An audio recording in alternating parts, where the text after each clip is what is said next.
Initiating simulation 042. Who is I? You think you are one person, a single, unified consciousness. But you are actually two roommates trapped inside a bone box. In the 1960s, doctors treated severe epilepsy by cutting the corpus callosum, the bridge between your left and right brain. The seizures stopped.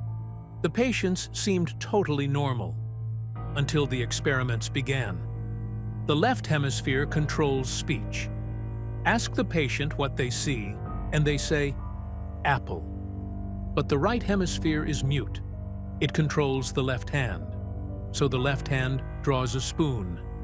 Two separate minds, receiving different information, making different decisions. And they cannot talk to each other. It gets darker. Sometimes, the two minds disagree. It's called alien hand syndrome. One hand buttons up a shirt, while the other hand aggressively unbuttons it. The you that is listening to this video is the left brain, the storyteller, the rationalizer.